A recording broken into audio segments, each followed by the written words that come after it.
그 찬양을 듣고 아멘 하면 됐지 뭐 다른 말이 또 나와요? 아이고 잘했다, 아이고 귀엽다. 예? 그러한 찬양이었어요. 그쵸? 예. 너무너무 감사합니다. 그 계란으로 바위를 치는 격이라고 하는 말을 우리가 자주 사용하잖아요. 그것은 불가능한 일이 있다라고 하는 사실을 말해주고 있어요. 그 사람들에게는 불가능한 일들이 참 많이 있습니다. 그렇죠? 얼마 전에 한 여집사님이 저에게 전화를 주셨어요. 울먹이면서 전화를 주셨어요. 우리 며느라이가 어제 뭐 이렇게 수혈을 했는데 자고 일어났더니 한쪽 눈이 안 보인대요. 병원에 갔더니 의사 말로는 이제 어떤 그 혈관이 막혀서 이제 시력을 잃게 되었는데 하나님의 특별한 도움 없이는 인간적으로는 불가능하대요. 이제 이러한 이야기를 하시면서 기도를 부탁한다고 이제 전화를 주셨는데, 정말 우리가 살다 보면 인간적으로 풀기 어려운 문제, 불가능한 문제들을 많이 직면하게 됩니다. 그 불가능 앞에서 낙담하고 절망하여 망하는 사람들이 참 많이 있어요. 너무너무 유치한 질문이지만 다시 한번 아주 부끄럽지만 유치한 질문을 여러분들에게 드린다고 하면 처녀와 할머니 중에서 아이 낳는 것이 어느 쪽이 더 쉽죠? 처녀가 쉬워요? 할머니가 쉬워요? 처녀가 아이 낳는 것이 쉬워요? 아니면 할머니가 아이 낳는 것이 쉬워요? 네? 둘 다. 그래서 유치한 거야, 그렇지? 여러분들이 다 알고 있는 질문을 하기 때문에 유치한 거야, 그렇죠? 수도 없이 들었던 이야기이기 때문에 양쪽 다 불가능하단 말이죠, 그렇죠? 사람의 대답으로는 올바른 대답이야, 그렇죠? 사람의 대답으로는 올바른 대답. 하지만 성경을 보게 되면 처녀가 분명히 아이를 낳았고 할머니가 아이를 낳았다라고 하는 기사가 있잖아요, 그렇죠? 처녀 마리아가 예수를 낳았고 할머니 사라가 이삭을 낳았잖아요, 그렇죠? 이것은 성경이 우리에게 무엇을 가르쳐주고 있는 거예요? 정말 인간의 과학적인 사고로는 불가능하지만 하나님 안에서는 가능하다라고 하는 사실을 말해주고 있는 것이잖아요. 우리는 하나님의 성호를 부르고 그 하나님을 믿고 따라가고 있는 사람들이잖아요, 그렇죠? 그렇기 때문에 우리의 삶 가운데서, 우리의 이야기 가운데에서 불가능 앞에서도 가능을 이야기하고 또 그 가능이 실현되어지는 그러한 기적들을 보면서 살아야 할 사람들이란 말이죠. 세상 사람들과 동일한 삶을 살고 동일한 경험 앞에서 좌절하고 절망한다고 하게 되면 굳이 하나님을 믿는 그 차이가 뭐가 있어요, 그렇죠? 우리는 불가능 앞에서 가능케 하시는 하나님을 보고 사는 사람들이기 때문에 우리에게는 믿음이라고 하는 수단이 있고 기도라고 하는 수단이 있고, 그래서 소망 가운데 뭔가 기다려 볼 수 있는 가능성이 있단 말입니다. 여러분들이 위하여 기도하실 때 그 놀라운 역사가 우리 교회에서 있게 되기를 바라고 우리 모두가 함께 목격하는 놀라운 역사가 있게 되기를 바랍니다. 계란으로 그 설악산에 있는 울산바위를 치게 되면 울산바위가 깨지나요? 안 깨지나요? 안 깨진다고 말씀하시겠지, 그렇죠? 그 다음에 막대기로 만약에 울산바위를 친다고 하면 깨지나요? 안 깨지나요? 안 깨진다라고 말씀하시겠죠? 당연히, 그렇죠? 그런데 우리가 출애굽기 17장을 보게 되면 르비딤에서 모세가 마른 지팡이로 이 바위 반석을 쳤을 때에 물이 나왔나요? 나오지 않았나요? 반석이 깨어짐으로 말미암아 목마른 이스라엘 모든 백성들에게 넉넉히 제공되어지는 샘물이 나왔단 말이죠. 이것이 성경의 이야기거든요. 성경을 믿는 우리들이 알고 있는 내용이잖아요, 그렇죠? 믿지 아니하는 사람들은 웃기는 이야기야, 그렇죠? 웃기는 이야기. 그래서 성경은 믿을 수 없는 설화라고 주장을 한단 말입니다. 불가능한 일을 가능한 일로 우리 하나님은 만드신다라고 하는 사실입니다. 그래서 빌립보서 4장 13절에 있는 말씀을 보게 되면 여러분들이 잘 아시는 내게 능력 주시는 자 안에서 내가 모든 것을 할 수 있느니라 그랬어요. 그러니 제발 우리는 우리에게 능력 주시는 자 하나님 안에 머무는 자들이 되기를 간절히 바라요. 예? 포도나무이신 예수님에게 붙어 있는 가지들이 되기를 간절히 바라요. 예? 그 밖에서 나무에서 떨어져 나간 존재로서 그냥 어떻게 불가능을 노래하지 마시고 하나님 안에서 나무에 붙어 있는 가지로서 가능을 이야기하고 노래하는 여러분과 제가 되기를 간절히 바랍니다.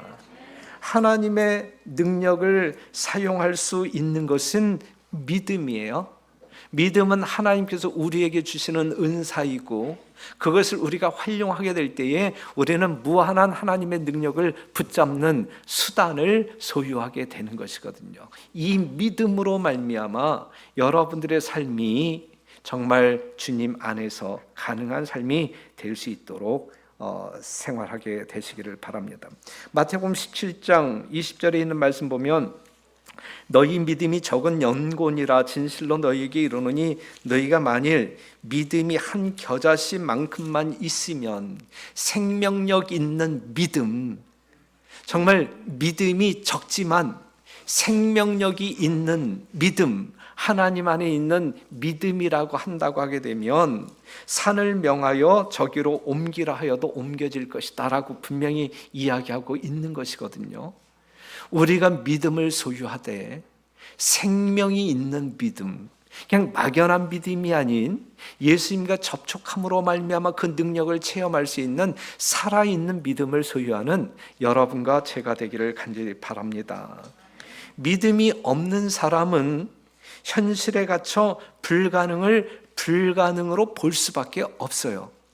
하지만 믿음의 사람은 현실을 초월하여 불가능을 가능으로 보고 소망을 갖게 된단 말입니다. 우리 공동체의 모든 성도들의 심령 가운데 정말 믿음이 있는 사람들로 불가능 앞에서 가능을 바라볼 수 있는 영적인 안목을 소유하는, 그리하여 소망 가운데 생애하는 여러분과 제가 되기를 간절히 바랍니다. 그래서 오늘은 그러한 이야기를 좀 나누려고 하는데, 우리가 다윗과 골리앗의 문제를 다시 이야기한다고 하게 되면, 자 보세요. 사무엘상 17장 24절 보게 되면 이스라엘 모든 사람이 그 사람 골리앗을 보고 심히 두려워하여 그 앞에서 도망하며 그랬어요. 블레셋과 이스라엘 싸움은 당연히 이스라엘이 지는 싸움이었어요. 예. 그들은 두려움에 떨고 있었고 그래서 싸워 보려고도 하지 않고 그냥 도망치고 있었습니다. 누구 앞에서? 골리앗 앞에서. 그들은 낙담하여 싸우기 전에 포기하는 사람들이었어요. 그들이 생각할 때는 불가능이라고 생각했어요. 그렇죠? 불가능. 우리가 골리앗을 잡아뜨리고 승리하는 것은 불가능하다, 이렇게 생각했기 때문에 두려움 가운데 그들은 주랭랑을 쳤단 말이죠. 그리고 백성과 나라의 운명은 아랑곳하지 아니하고 자기의 생명만을 위하여 도망치고 있는 거예요. 그들에게, 그 이스라엘 백성들에게, 골리앗 앞에 두려워 떨고 있는 그 이스라엘 백성들에게 하나님이 계셨나요? 계시지 않았나요? 하나님은 계셨어요. 그렇죠? 하나님은 그들 중에 계셨어요. 하지만 그들 중에 하나님이 계셨어요? 계시지 않았어요? 그들 마음 가운데는 하나님이 없었어요. 그들 중에 하나님은 계셨지만 그들 마음 가운데 그들에게는 하나님이 계시지 아니하였기 때문에 그 불가능하게 보이는 그것을 불가능으로 보았단 말이죠. 그런데 32절에 있는 말씀을 보면 다윗이 사울에게 고하되 그를 인하여 사람이 낙담하지 말 것이라 주의 종이 가서 저 블레셋 사람과 싸우리이다 그랬어요. 이 골리앗 앞에서 사람들이 낙담하지 말라, 내가 가서 싸울게, 내가 가서 잡아뜨릴게, 이렇게 이야기하고 있어요. 누구예요? 하나님이 없는 사람이에요? 아니면 하나님이 있는 사람이에요? 하나님의 사람 다윗의 이야기란 말이죠. 낙담하지 말라. 예, 무섭다고 도망치지 말라. 내가 골리앗과 싸울게. 예, 내가 골리앗과 싸울게. 그런데 다윗의 그러한 말에 위로와 용기를 얻은 사람이 있었나요? 예? 무서워하지 마, 도망치지 마, 내가 가서 싸울게. 너희들은 가만히 있어, 내가 가서 싸울게. 이렇게 이제 이 다윗이 이야기할 때에 다윗의 그 말을 듣고 이제 도망치다가 돌아오는 사람, 정말 어떤 그 두려움 가운데 빠져 있다가 용기 백배한 그러한 사람 있었나요? 없었나요? 없었단 말이에요. 없었단 말이에요. 다윗의 위로에 위로받은 사람은 아무도 없었어요. 소년과 큰 용사, 그리고 배틀채와 같은 칼과 물매, 전문가와 비전문가의 싸움. 다윗이 지는 것은 당연하다라고 생각했어요. 그렇죠? 다윗이 아무리 호언장담을 한다 할지라도 넌 못 이겨. 골리앗 앞에서 네가 패배할 거야. 당연하게 생각했어요. 이것은 상식적으로 맞는 말이고 현실적으로 정밀한 분석이에요. 그래서 말립니다. 사울도 말렸고 그의 형들도 말렸어요. 이 바보야 하면서. 하지만 그는 포기할 수 없었어요. 누구는? 하나님의 사람 다윗은. 남들은 골리앗 때문에 도망치는데 다윗은 그 골리앗을 향하여 돌진하고 있는 거예요. 뭔 차이예요? 도망치는 사람은 왜 도망치고 있고, 그 다음에 정말 이 골리앗에게 돌진하고 있는 다윗은 왜 돌진하고 있는 거예요? 무슨 차이? 하나님이 있고 없고의 차이예요. 믿음이 있고 없고의 차이예요. 그렇죠? 분명히 그렇습니다. 그래서 사무엘상 17장 45절 보게 되면 유명한 말씀, 다윗이 블레셋 사람에게 이르되 너는 칼과 창과 단창으로 내게 오거니와 나는 만군의 여호와의 이름 곧 내가 모욕하는 이스라엘 군대의 하나님의 이름으로 내게 가노라 그랬어요. 누구의 이름을 소유하고 있었어요? 다윗은? 여호와의 이름, 하나님의 이름 여호와를 소유하고 있었단 말이에요. 그렇죠? 여호와의 이름으로 나간다. 여호와라는 뜻 알잖아요. 스스로 있는 자야. 스스로 있는 자. 그는 창조의 하나님이고 구속의 하나님이란 말이죠. 없는 것을 있게 하시는 하나님이고 완전히 망가진 것을 처음 상태로 회복시키시는 하나님이시고 아들과 함께 모든 인류들에게 모든 것을 주시는 그러한 하나님이심을 누구는 믿었기에, 다윗은 믿었기에 골리앗 앞에 떨지 아니하고 골리앗을 넘어뜨리기 위하여 돌진했단 말입니다. 창세기 1장 1절보다 더 위대한 말이 있나요? 성경 가운데 이것보다 더 센 말이 있나요?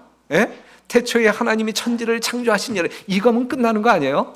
여러분들이 믿는 하나님이 이 정도의 하나님이면 끝나는 거 아니에요? 이것보다 더 센 말이 있나요? 태초에 하나님이 천지를 창조하시니라 말씀하심에 모든 것이 견고히 섰다. 이 사실을 믿을 때에 한마디로 모든 것이 이루어지는데, 하나님께서 말씀하시기만 하면 모든 것이 없던 것도 보이는데, 그렇죠, 존재하는데, 그런 하나님을 믿는 다윗에게 골리앗이 무슨 문제거리가 되겠습니까?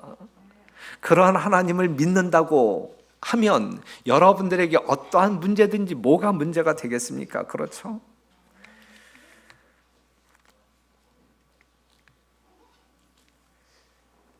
그것을 문제라고 생각하며 두려워 도망치는 사람들은 다윗과 함께하는 누가? 하나님이 없기 때문입니다. 불가능을 가능하게 보는 사람은 오직 믿음의 사람뿐이다 라고 하는 사실을 기억하시고, 이러한 믿음이 있는지 없는지 너희 자신을 시험하고 확증하라 그랬거든요. 오늘 이 안식일에 우리 자신을 한번 시험해 봐요. 나에게는 정말 이러한 믿음이 있는가? 있는가? 있다. 그러면 정말 가벼운 발걸음으로 집으로 돌아가시고, 만약에 그런 확신이 없다고 하면 밤늦게 일지라도 그 믿음이 확신되어질 때까지 그냥 엎드려 자복하고, 그렇게 해야 되지 아니할까 싶어요. 오늘 설교 제목이 하나님을 하나님이 하나님이 의존하는 사람이에요. 그렇죠. 하나님이 의존하는 사람. 사람이 하나님을 의존합니까? 아니면 하나님이 사람을 의존합니까? 사람이 하나님을 의존합니까? 하나님이 사람을 의존합니까? 오늘 설교 제목이 잘못됐어요? 하나님이 의존하는 사람인데, 예? 이 설교 제목이 잘못됐나요? 맞는 말인가요? 틀리는 말인가요? 사람이 하나님을 의존하는가? 하나님이 사람을 의존하는가? 자, 광야의 이스라엘 백성들에게 반석을 쪼개어 물을 공급하는 것이 하나님의 일이에요? 아니면 모세의 일이에요? 이건 하나님의 일이죠. 하나님의 일이죠. 그런데 그 반석을 쳐서 이 바위가 쪼개지고 물이 나오게 한 자는 누구예요? 그 반석에게 지팡이를 친 자는 누구예요? 하나님이에요? 아니면 모세예요? 모세란 말이죠. 그렇죠. 하나님은 하나님의 일을 이루시기 위해서 사람을 의존한단 말이죠. 어떠한 사람을 의존하냐면 하나님을 의존하는 사람을 하나님이 그 사람을 의존하여 하나님의 일을 이루신다라고 하는 사실이죠. 예? 하나님이 의존하는 사람들이 되어야 돼요. 여러분들이. 그렇죠? 그러기 위해서는 우리가 하나님을 의존하는 사람이 되어야 한단 말이죠.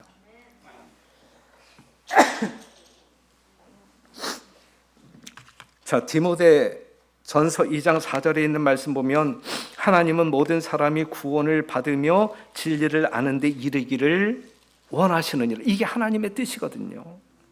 마태복음 24장 14절 천국 복음의 땅끝까지 증거 되리니 그제야 끝이 오겠다 그랬거든요. 그런데 땅끝까지 복음을 증거, 모든 사람을 하나님을 아는 지식에 이르게 하는 그 일은 하나님이 하시는 일이에요? 아니면은 여러분들이 하는 일이에요? 누가 해야 할 일이에요? 에? 이건 하나님이 하셔요? 아니면 천사가 해야? 아니면 여러분들이 해요? 여러분들이 하는, 이 일을 이루기 위하여 하나님께서는 여러분들을 의존하신단 말이죠. 그렇죠? 이거는 하나님을 진정으로 믿는 사람들을 하나님이 의존하시어 하나님의 뜻을 이루시는 것이 성경적인 원칙이다라고 하는 사실을 꼭 기억하시기를 간절히 바랍니다. 그래서 마태복음 28장 19절에서 20절에 있는 말씀도 이제 지상명령이잖아요. 땅끝까지. 모든 사람을 구원하고자 하는 것이 하나님의 뜻이지만 그 일을 이루는 자는 하나님도 아니고 천사도 아니고 누구다? 우리다, 우리. 하나님이 우리를 의존하게 될 때에 이 역사가 이루어진다라고 하는 사실이죠. 맞습니까? 틀립니까? 맞잖아요. 맞잖아요. 이게 해야 되는 것이거든요. 그런데 우리 하나님께서 사용하시는 사람들은 수많은 이스라엘 군사가 있다 할지라도 오직 다윗을 사용하시어 그 일을 이루셨단 말이에요. 하나님의 뜻을 이루었단 말이죠. 왜냐하면 다윗만이 하나님을 진짜 믿음으로 말미암아 의존하는 사람이었기 때문에 하나님을 의존하는 사람들을 통하여 하나님은 의존한다. 그리고 하나님의 뜻이 이루어진다라고 하는 사실입니다. 그래서 사도행전 13장 22절 보게 되면 사울을 패하시고 다윗을 왕으로 세우시고 증거하여 가라사대 내가 이새의 아들 다윗을 만나니 내 마음에 뭐한 자라? 합한 자라. 내 마음에 합한 자라. 내 뜻을 다 이루게 하리라 그랬어요. 하나님의 마음에 합한 사람을 통하여 하나님의 뜻이 이루어진다라고 하는 사실, 하나님께서 이루신다라고 하는 사실을 기억하시기를 간절히 바랍니다. 하나님은 사람을 고르고 계셔요. 하나님이 의존할 사람을 고르고 계시단 말이죠. 아무나 하나님의 일을 맡기시지 않으신다라고 하는 사실, 우리는 기드온의 300명의 군사를 통하여 우리는 확인할 수 있어요. 사사기 7장 12절에 있는 말씀을 보게 되면 이 미디안 사람들과 이제 이스라엘 사이에 전쟁이 일어났을 때에 동방의 모든 사람이 골짜기에 누웠는데 메뚜기의 중다함 같고 그 약대의 무수함이 해변의 모래가 수다함 같으니라 그랬어요. 그런데 이 기드온은 32,000명의 군사를 이끌고 이 바다 모래와 같은 이제 이 미디안 군사들과 싸우기 위하여 나아갔단 말이죠. 그가 두려워했을까요? 두려워했겠죠. 예? 너무너무 두려워했겠죠. 어떻게 진짜 중과부적이잖아요. 이길 수가 없잖아요. 그렇죠? 그런데 하나님은 3만 2천 명이 너무 많다라고 이야기해요. 돌려보내라 그래요. 결국 다 돌아가지요. 돌아가고 몇 명이 남았어요? 1만 명만 남았어요. 1만 명만. 그런데 기드온의 심령은 이제 3만 2천 명에서 이제 1만 명만 남았을 때에 이전보다 더 큰 두려움에 빠지게 돼요. 두려움에 떨고 있는 기드온에게 야 이것도 많다라고 이야기하면서 더 돌려보내라고 해요. 결국 몇 명 남았어요? 300명이 남잖아요. 예? 300명이 남았을 때에 기드온은 믿음으로 말미암아 두려움이 제하여졌나요? 아니면 더 큰 두려움 가운데 빠졌나요? 하나님의 약속이 있음에도 불구하고 하나님에 대한 믿음이 있음에도 불구하고 그는 두려웠나요? 두려웠단 말이죠. 이 밤에 여호와께서 기드온에게 이르시되 일어나 내려가서 적진을 치라. 내가 그것을 내 손에 붙였느니라. 10절에 있는 말씀을 보면 만일 내가 내려가기를 두려워하거든. 하나님의 분명한 약속이 있음에도 불구하고 그는 두려운 마음 가운데 있었다. 그 두려운 마음을 제하기 위하여 하나님은 또 명령하기를 내 부하 불화를 데리고 그 진으로 내려가서 그랬어요. 사랑하는 성도 여러분, 하나님의 약속을 들은 기드온이었지만 그래도 그는 두려움이 있었어요. 분명한 것은 그 두려움 속에서도 기드온은 하나님의 명령에 뭐 했다? 순종했다. 두려움이 있었음에도 불구하고 하나님을 믿는 기드온은 하나님의 말씀에 순종했고 300명의 군사는 목숨 걸고 최선을 다했다. 그 결과 하나님의 뜻은 이루어졌다 이것이죠. 그렇죠? 3만 2천 명의 수많은 사람들이 있었다 할지라도 그 모든 사람들을 사용하시어 이 미디안과의 싸움에서 승리로 이끄신 것은 아니었단 말이죠. 하나님께서는 사람들을 골라서 사용하시는데 어떠한 사람들? 진짜 하나님을 전폭적으로 신뢰하고 자아를 굴복시키는 사람들을 골라서 사용하심으로 하나님께 온전히 영광이 되도록 하셨다라고 하는 사실입니다. 사랑하는 성도 여러분, 우리 공릉 비전 늦은 비 300 이거 가능해요? 불가능해요? 예? 2024년도 우리 이 공릉 비전을 세운 지 3년째를 맞이하는 해이잖아요.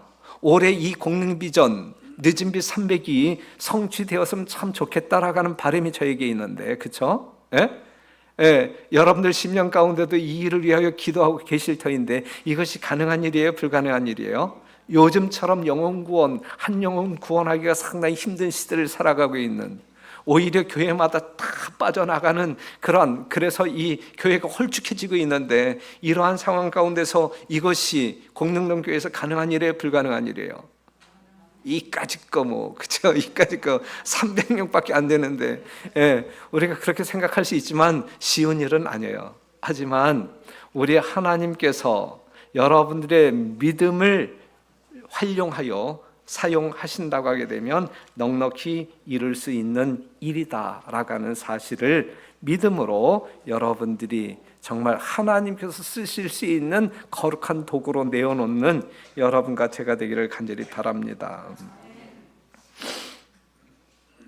하나님은 하나님을 신뢰하는 사람들을 의존하여 하나님의 뜻을 이루십니다. 자, 오늘 참 그 처음 오신 분들에게 뭐 이런 교회가 다 있어 이렇게 이제 인상을 심어줄까 상당히 두려운 마음이 있어요. 제 마음 가운데. 왜냐하면 우리 안교 시간에 이 재무 이 팀이 나와서 순서를 쓰면서 뭔 이야기했어요? 헌금 이야기했어, 돈 이야기했어, 그렇죠? 예? 그런데 우리 박세준 장로님이 이야기할 때 실제적으로 어떠한 각오로 오늘 단에 올라가냐면 아까 이야기했잖아요. 송년회를 준비하는데 평년보다 뭐 20-30% 물가가 올라가지고 물건 구입하기가 상당히 어려웠다. 그러니 여러분 올해 월정헌금을 그걸 감안해서 여러분들이 좀 작정해 주시기를 바랍니다. 이 말을 하기로 작정하고 올라갔을 터인데 그 말은 안 하고 너무나 착하니까 그지 그냥 우회적으로 그냥 슬쩍 그냥 그렇게 던지고 끝났어. 그렇죠? 저 같으면 다 이야기했을 텐데, 그렇죠? 저는 독한 사람, 저 사람은 순한 사람. 이 독한 사람이 이제 한마디를 더 한다고 하게 되면, 오늘 여러분들이 들어오실 때 주부에 찡겨져 있는 또 이상 야릇한 뭐가 있었죠? 예? 차량 헌금에 대한 이 서약서를 여러분들에게 나누어 주었는데, 자, 이 교회에 선교 차량이 하나 필요하다 이거예요.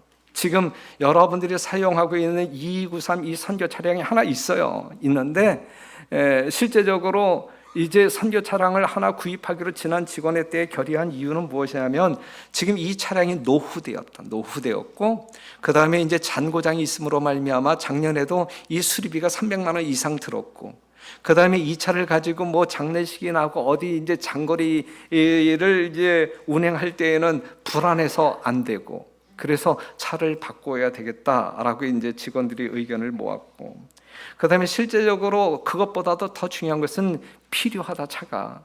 왜냐하면 어린이 교회도 활성화되고 있고, 학생교회, 청년교회, 안식일마다 그냥 뭐 패스파인더 뭐 활동 나가고, 뭐 청년들 어디 가고 학생들 어디 간다라고 할 때 차 한 대 갖고는 이게 부족하다. 그렇기 때문에 차가 필요하다. 그 다음에 이제 저는 이 담임 목사 이제 개인적으로 생각할 때, 맨 처음에 제가 와서 22년도에 또 우리가 또 그때 한 7, 8천만 원 우리가 헌금했잖아요. 그렇죠? 예. 그래서 이제 온갖 이 교회를 수리하고 뭔가 어떤 그 외모를 달리하게 되었는데, 야, 이게 내가 있는 동안에 뭐 이것까지 해놓게 되면 후임자가 와서 심심해서 어떨까? 너무 심심하지 않을까? 그래서 이 후임자 몫으로 그냥 남겨두어야 되지 아니할까? 이제 이러한 개인적인 생각을 해보았어요. 그리고 이제 또 내가 있을 때 헌금을 안 한다고 하게 되면 헌금 안 하는 것만큼 내 통장에 내 돈은 빠져나가지 아니할 것인가? 이제 인간적인 이기적인 생각을 해보지만, 그런데 이 차량은 현실적으로 지금 필요한 것이거든요. 내년에 필요한 것이 아니고 지금 필요한 것이거든요. 그렇죠? 그렇기 때문에 이 부분이 필요하다. 그래서 이것을 또 이제 인간적으로 생각할 때, 에이까지 4천만 원 뭐 이 공동교회가 진짜 뭐 하게 되면 이거 우스운 거 아닌가 이렇게 생각하지만, 이게 진짜 우리의 마음 가운데 작정된 마음이 없을 때에는 이거 반도 안 나올 수 있어요. 예? 한다 할지라도 이거 진짜 뭐 우리가 십시일반으로 조금 뭐 이렇게 하게 되면 뭐 이렇게 간단하게 뭐 4천만 원이 달성될 것 같지만, 그러면서 저는 어떠한 말씀이 떠올랐냐면, 이스라엘 백성들이 가나안 땅에 들어갔을 때 이 난공불락에 의해서 이 여리고성을 무너뜨릴 때 하나님을 전폭적으로 의지했었는데, 그런데 그 다음에 이제 아이성을 치려고 할 때는 요건 뭐 아주 우습게 봤거든요. 예? 우습게 봄으로 말미암아 하나님을 의지하는 대신에 그냥 그들 나름대로의 어떤 군사력을 가지고 넉넉히 부술 수 있다 해갖고 갔다가 그냥 아주 참패를 당하고 돌아왔잖아요. 그렇죠? 우리가 그러한 마음으로 이것을 우습게 생각한다고 하게 되면 이것은 이루어지지 아니할 것이다. 그래서 우리 성도들의 심령 가운데, 또한 저의 심령 가운데 하나님께서 함께 하시는 가운데 이 선교 차량이 거룩하게 활용되어질 수 있도록 거룩한 마음을 소유하신 여러분들이 작정해 주시기를 이제 당부드리는 거예요. 그러니까 요 설교가 끝나기 전에 여러분들이 작정 금액을 기록하셔서 헌금 바구니에 넣어 주시면 저희들이 선교 차량을 구입해서 진짜 선교적인 목적, 부흥을 이루는데 사용하게 될 것입니다. 그 다음에 기왕에 말이 나왔으니까 어제 저녁 때도 말씀드렸지만, 우리가 그 식사 시간에